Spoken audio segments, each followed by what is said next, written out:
States will come to order. Stand with the Pledge of Allegiance. I pledge Allegiance to the flag of the United States of America and to the republic for which it stands, one nation, under God, indivisible, with liberty and justice for all. Remain standing for a moment of silence.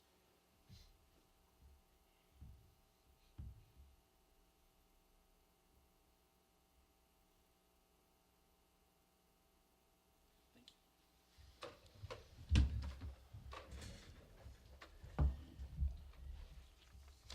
Okay, we've got public forum on here first. I don't believe there's anybody who wants to speak. Your Chairman, there's correct. There's no one here today. I'd like to speak to the public. So we'll go on to item B, which is discussion possible action on the budget and possible impact of resolution 2017-04. Sorry. Okay, Board, if you recall, we met at our last meeting. We approved a budget to be published. By state statute, we're allowed to finish the budget. Anything lower than, we just can't go higher than. And after our last meeting, we received notice from the Public Safety Personnel Retirement System that with an emergency action taken by Governor Ducey through some legislation that he signed, allowed a small window for this upcoming fiscal year to consider amortizing your unfunded liability. It used to be at a 30-year unfunded liability payback schedule, which they moved to 20-year, which of course increased our costs. When the governor signed that emergency clause to be effective for this upcoming fiscal year, we wanted to at least get in front of you an opportunity to decide whether or not now is a right time and place to consider doing that or not. And so we're bringing this forward with you to at least make a decision before we go forward, based upon a conversation with one of the board members. Didn't want to wait that long, as I kind of recall our conversation a few weeks ago when this all happened. That's what brings us together today. I have Melissa Tomlinson on the phone from JVG, who is in place of Gabe today, who's tied up in another matter. Able to talk about some of the financial impacts of those things and the why we would or would not want to consider doing it today. I will start this by saying there are many unknowns in the public safety personnel retirement system, that if we choose to go back to a 30-year amortization schedule, we'll be on that schedule. It's a lifetime choice, if you will. So if we opt for that, that's what we'll be in. And our concern to do that today, knowing what we know, and since the first blush, where it's like, hey, we got an opportunity to have some cost savings, there's a lot of unknowns that are still here from the staff side. So we're concerned at this point that we don't know what we don't know at this point. And lastly, we still have a window in the next fiscal year 19, when we figure out the amortization schedule and such, if it is a good idea or not. And we'll have that with a much better understanding of a bigger scope of where we're at. If I said that correctly? Chief, I'm just not sure. Are you saying that we don't have to make a decision now about perhaps choosing the 30 over the 20? We Because would the need to make that deadline- decision now if we want it to be in effect for the fiscal 18 that we're Okay. about to enter. Yes. However, we have the ability by deferring now and making a decision in fiscal 18 for fiscal 19 once we have all the facts in front of us. And there is another window still. But if we decide it today or before, And the then impact it's to next year is about 270,000. 290,000. So I'll let Melissa. Melissa, if you want to jump in and hear from Melissa on the finances and what she's seeing. And I'm not sure, Mr. Chair, members of the board, I'm not sure what information has been shared at this point, but I thought it might be helpful if we kind of walk through kind of the timelines that were in the memo that they sent out to us, some of the pros and cons that they listed out in general, and then kind of talking more specifically about the savings pros and cons to the district. If you Yeah, go ahead. you think that would be helpful. Okay, good. So if we want this, we have the opportunity to make this change effective going into the next budget year, 17-18. If we do so, we have to make that election before June 28th. And so that's the reason for the special meeting today. And it's really meant to be kind of a relief for those districts who are having trouble affording their payments in this next fiscal year. So that's why they've allowed people to kind of put in this emergency amendment to have it applicable to next fiscal year. So some of the pros are that we'll get to lengthen the amortization period. So the debt that we have, our unfunded liability of our pension, can be paid off over a longer period of time. And so that means that our contributions each year will be less. And so there will be a little bit of a savings in terms of cash flow for the next budget year of $286,814,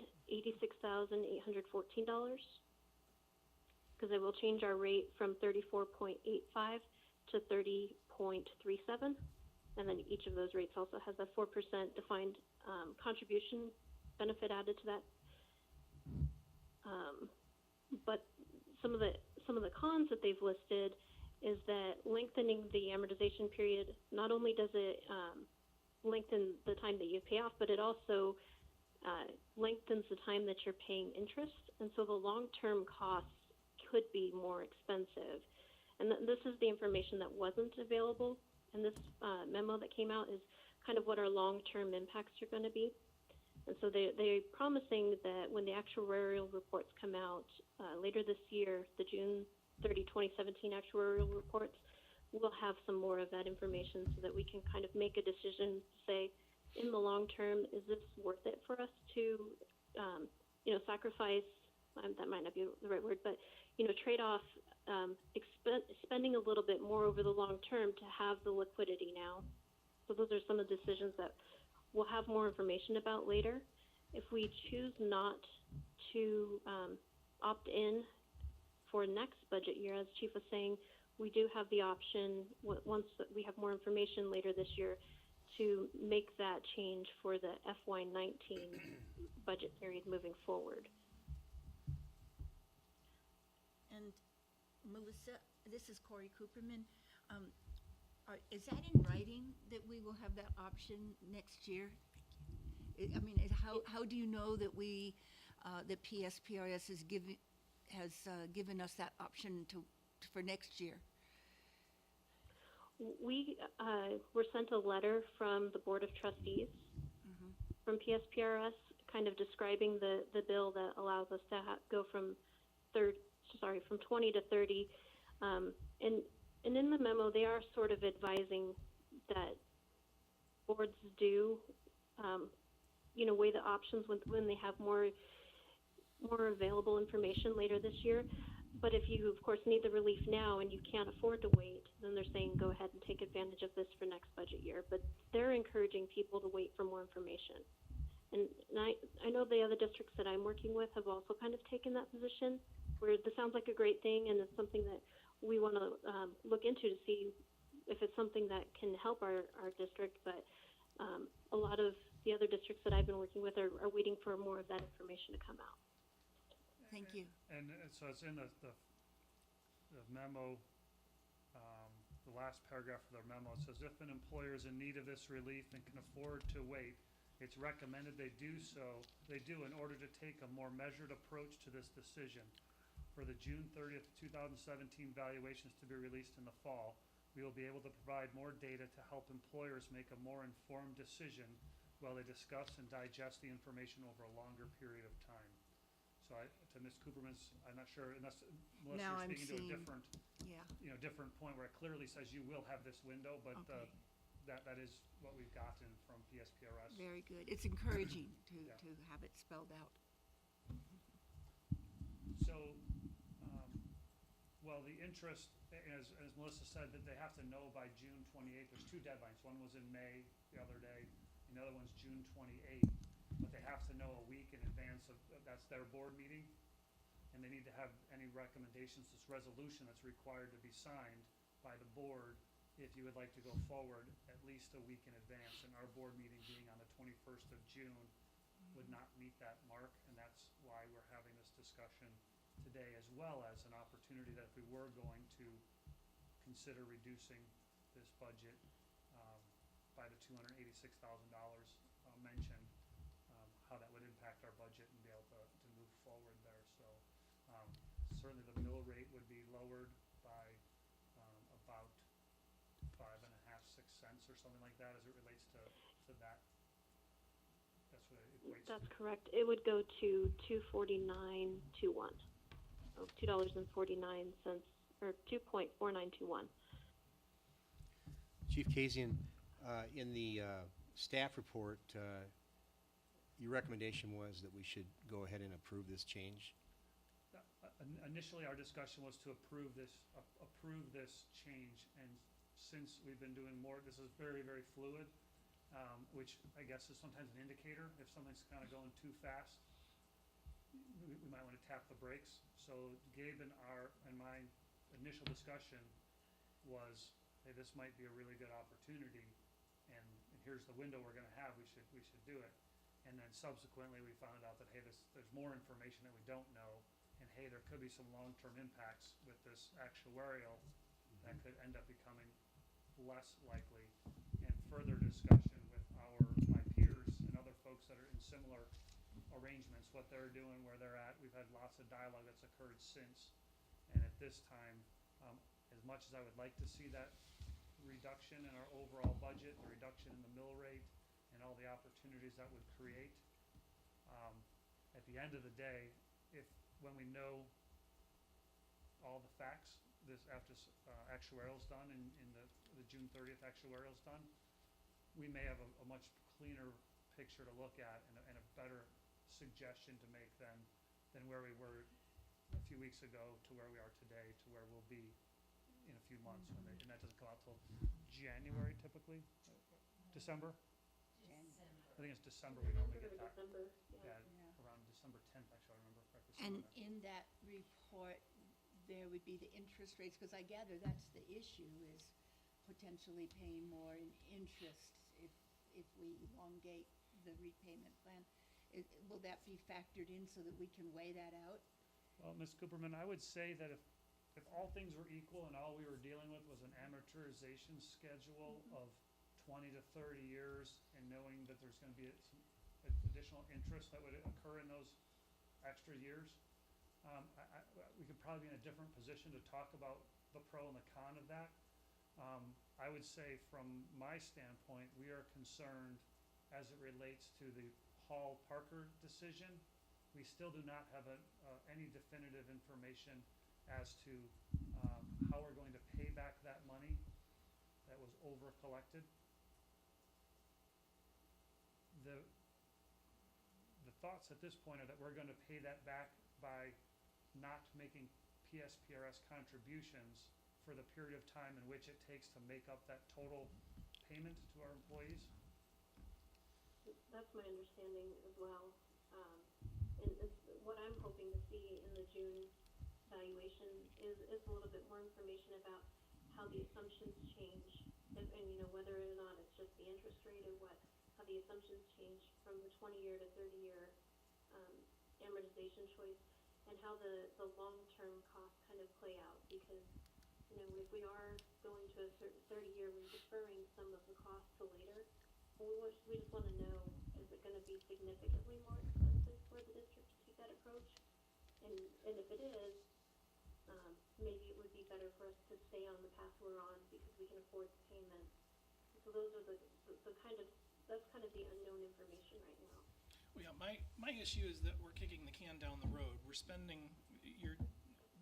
paying today's bills in 30 years. So the whole concept of the bond is that we're building on intergenerational equity. We're spending money.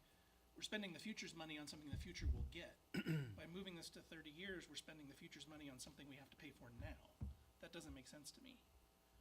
So my thought is if we defer on this and wait next year, if the bond does not pass, this may be something that becomes very necessary because we have expenses that will not wait. But as of right now, for this fiscal year, I don't think it needs to be. It doesn't sound like it has to be decided on today. our budget, I think, is okay for this year, and making that rash decision, not knowing what all the ramifications are, and shouldering 10 additional years of pension burden onto the district 20 years from now, that's a big decision. So, and I think what Melissa said with the assumption, and you're exactly right, Chairman Montgomery. What Melissa also said, those assumptions, so my non-understanding of how the impacts will be is if they do decide that we will not make payments, and so our case will be about 6 months worth of payments.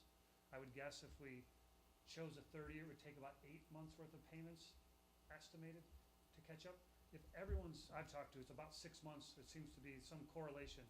So how will the fund be working if there's no inputs for 6 months into the system, right? And there's no injected money, that just the dollar cost averaging concept.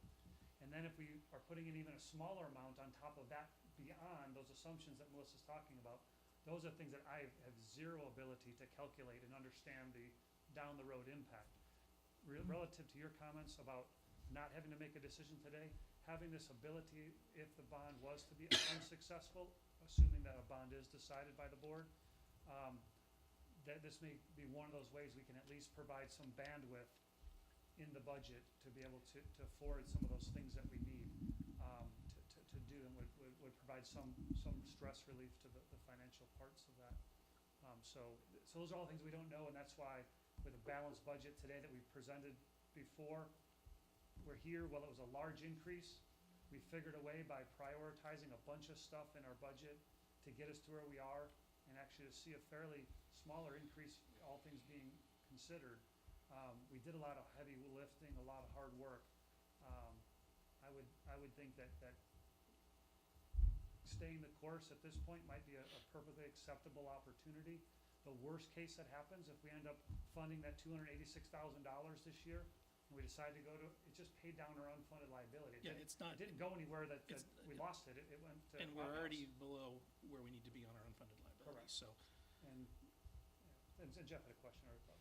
So, you may want to explain that it's it's not just us, it's all of the public safety agencies that owe that money for the hall You want to case. go for it? I- Okay. So you set me up. Yeah.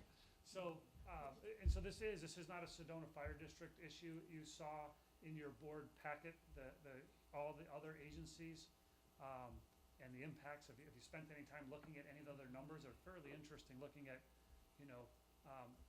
what the funding percentages is of some places. Some were 380%, which I didn't even know you could be. I mean, I know you could be mathematically, but how you're 380% funded, and I've seen other folks that were, 30% funded or 20% funded, things like that. So it was all over the place about the entire state. This entire problem is relative, again, to court decisions that were made to be found unconstitutional, decisions that were made by PSPRS at a global level to just change from 30 to 20% without much of any input that I'm aware of from anyone. It was just a unilateral decision made by that board, which created that large impact to our budget this year that we saw. And the governor, in this case, I believe, was trying to provide some relief for, as Melissa said, those agencies that really cannot, their decision to amortize over 30 years or let people go or whatever their pressure points were, to give them some of that relief that they needed right now. And so there is some value to those agencies going, it doesn't matter, if that's the right way to say that, down the road, we need this today. We're in a different situation, and so as Melissa said, her clients that are like us, if you will, are taking the same approach as wait and see, and that's kind of where we are. Have I said that right? Melissa, anything else you want to add to that? No, I think that you summarized it really well. I think that it's just a little bit, the long-term impacts are a little bit unclear at this point, and more information could be useful for making this decision. So while we thought we had some good news for you and a chance to lower the mill rate, lower the budget, and do all those things, our fear is that now today, as the dust is settling, but that we may want to reserve that decision. And we wanted to have this in front of you because you, as the governing board, have the ultimate say, and you may find it to be a different set of circumstances than we do as staff. And we wanted to to afford you that opportunity if you so wanted. And having a special meeting was really needed to at least have this conversation, to understand what direction you'd like to go. And so I believe Mr. Montgomery, expressed his thoughts, and I concur with that thought process quite well. With that, I will leave it to the rest of the board to chime in, and consensus says stay the same, then we go about our business and all good. Or if not, we can make a motion to approve the resolution to go from 20 to 30 years and lower the payments, but with this unknown piece, and that's your decision as a board. Well, I agree with the board chair, Mr. Montgomery, that it's a good policy to not be straining the future of the district if we can avoid it. If we weren't able to revisit this next year, I would be inclined to go with the 20. With the 30, just because we don't know the outcome of the bond, and it's pretty important. We have some very important things we need to do for our stations. But since we have the option of waiting till next year, I'd agree with that plan. I agree. If we have the option to wait, I would rather wait. I would agree with that. In fact, I forgot my regular glasses, so I have to wear my sunglasses in order to read this. But under cons, bullet point number 4 really concerns me. Lengthening the amortization period may destabilize the pension system to the degree it undermines the amount of assets available to fund for future benefits. And I'm thinking that 7 or 8 months from now, when we have more information, there might be more clarity, especially on that particular point. Correct. Dave, you have any comments? Yeah, you know what, I would tend to agree with the rest of you. I would like to wait, give us some time to let, as you mentioned, let the dust settle, allow us to see how this thing pans out, and who knows, additional information, will continue to come. So I'm for holding off and waiting and seeing what happens. And so, board, if I can, and Melissa, maybe you can help me out here if you're familiar. The PSPRS board, in the latest, when this last adjustment occurred, their beliefs were that we were going to see this spike here, and then we were going to be stabilized, if you will, and seeing very small incremental increases throughout the years. So we may decide that we took this one big jump when we look at the amortization schedule and realize that, hey, we did take this big jump, but the future looks, it is those 1.5% and 2% or whatever the numbers are that they're projecting as being fairly moderate to low. And then might go, well, then we can stay on the 20-year schedule, and our budget will afford us that, or you'll see this other road that makes so much more sense once you see it. So there was some thoughts that with this last correction we were going to stabilize. Back to your statement, Mr. Ernster, the stabilization was going to be here with this last correction, if you will. And Melissa, is there anything else you want to add to that I'm paraphrasing? No, I think that's my understanding too, is that we kind of got hit with a double whammy that needed, corrections on 2 fronts, and that I wouldn't expect another big hit to our rates in the future. I do expect more moderate growth in our rates. So we'll see where that takes us and what we do. Okay. Any other discussion? I think we've got consensus of where we want to be right now. Consensus where you'd like to be, that's fine, sir. The item next on the agenda was contingent upon if we had freed up some abilities there. So we will, no need to even talk about the next item on the agenda, if that's okay with you. Okay. Mr. Chairman, is it okay if I ask a question about that, though? Yeah. Chief, was that an item, the items that you're proposing to purchase, if the board had gone ahead with this change, were those items that were considered during the budget process? Yes, and they were prioritized relative to gotta have, need to have, and this was a need to have. And we were trying to watch our magic number and total expenses. Okay, thank you. You bet. Okay. That's it. I believe that's it for the agenda today. Thanks, everybody, for coming on short notice. Melissa, thank you for being on the phone. problem. Okay, all right, everybody, we're adjourned.